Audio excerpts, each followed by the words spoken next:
Warahmatullahi wabarakatuh. Berjumpa lagi bersama saya Sandro Jabrik, wong ganteng sak donya. Mohon untuk tidak menyebutkan nama dan identitas dalam percakapan ini, karena percakapan ini saya naikkan dalam konten YouTube. Gimana Mbak? Aduh, badan aku udah gemetar nih. Ngapain gemetar Mbak?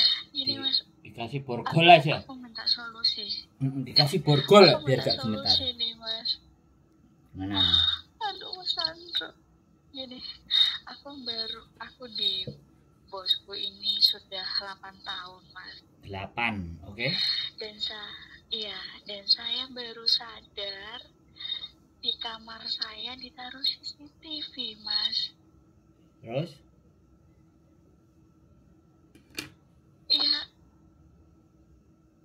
Iya, aktivitasku di kamar semua rekam CCTV ini gitu. Terus? Apa yang harus aku lakukan? Udah itu aja? Iya, gitu aja. Giliran saya ngomong? Enggak? Boleh. Enggak dijelasin panjang lebar kali tinggi dulu, biar saya nanti kalau ngomong nggak dipotong. Tak dengerin. Ya, intinya saya baru menemukan kamera ini di balik keranjang baju. Karena saya barusan tadi mau masukin baju-baju musim dingin aku ke keranjang itu, dan kemudian saya angkat tas ada di dalam keranjang itu, ada ini CCTV di situ gitu, yang berbentuk kotak hitam itu gitu.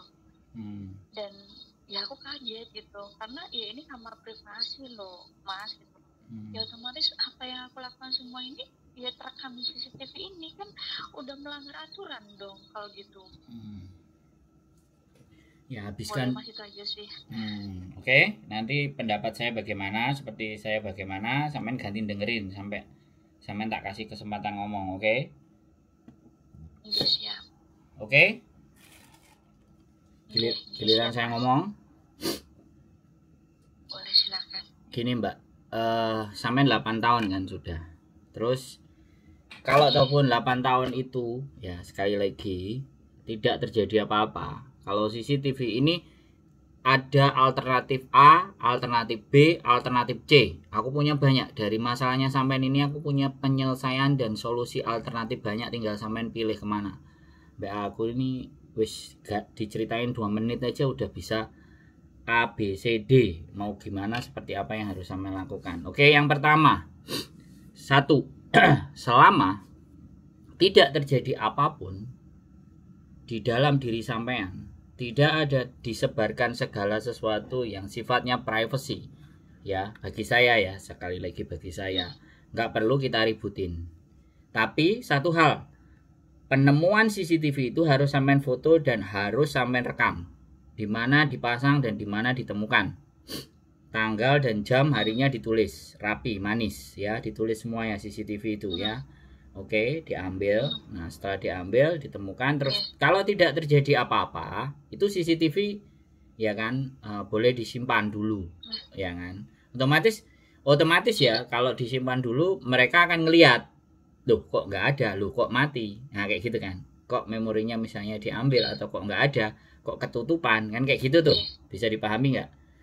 Nah, jadi kalau dia berlagak pura-pura nggak tahu, nggak ngerti aja, dan diem-diem aja, biarkan CCTV itu jadi bahan bukti ya untuk disembunyikan. Itu alternatif pertama ya, alternatif pertama. Jadi kalau sampean masih butuh dan majikan masih sampean anggap seseorang yang masih bisa membantu sampean di kemudian hari, alternatif pertama kita pakai ya. Simpen semua, dibuktikan, dicatat tanggalnya, ditemukan, bla bla bla bla bla ya. Privasinya udah diletakkan. Yang kedua, alternatif kedua, kalau sampean mau ngajak berperang, nah ini, sampean mau ngajak berperang, sampean mau ngajak konflik dengan majikan, itu senjata.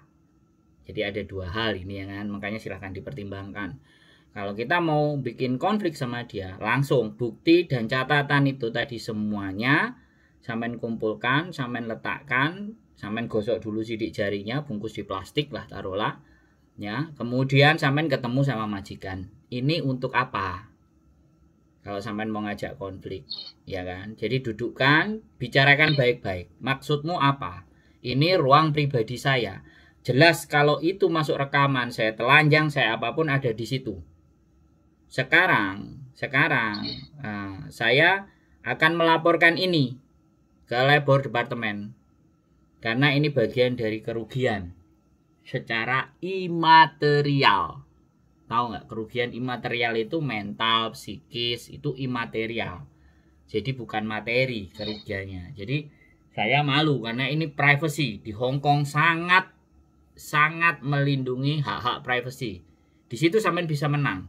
Bahkan di situ sampean akan bisa memeras majikan. Bisa dipahami maksud saya? Ini hal yang kedua. Ya kan? Hal yang kedua. Jadi diajak ribut.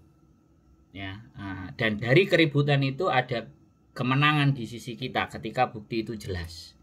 Dia pasti nggak akan buka TV, tapi sampean ngeyel, sampean posisinya, sampean letakkan di tanggalnya berapa, bukti jelas dan semuanya ini barang milik siapa.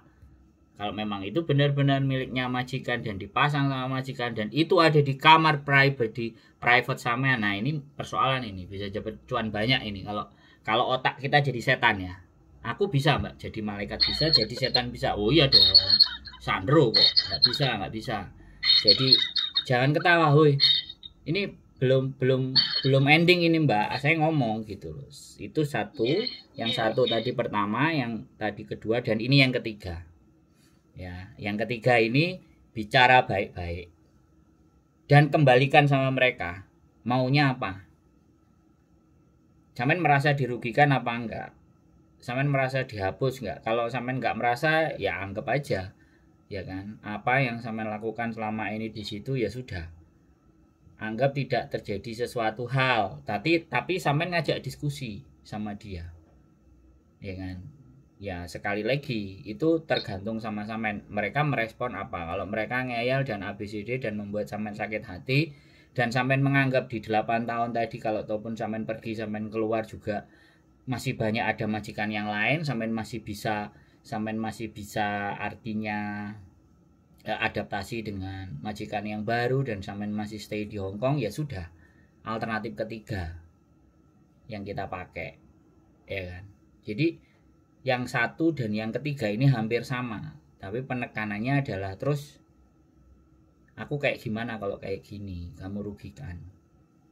Kalau dia ketakutan, tumcila bla bla bla bla lah, wis.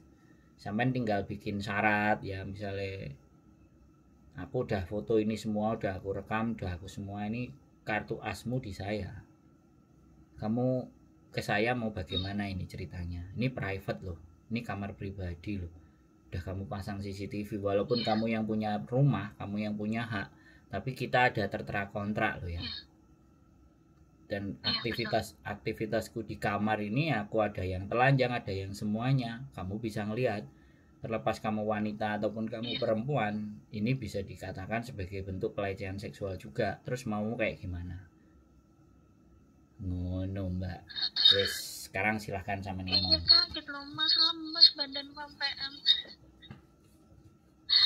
Kayaknya ngomong baik-baik sama dia aja mas. Ya terserah sampean. Itu terserah sampean. Sampean sudah tak kasih alternatif. Gitu.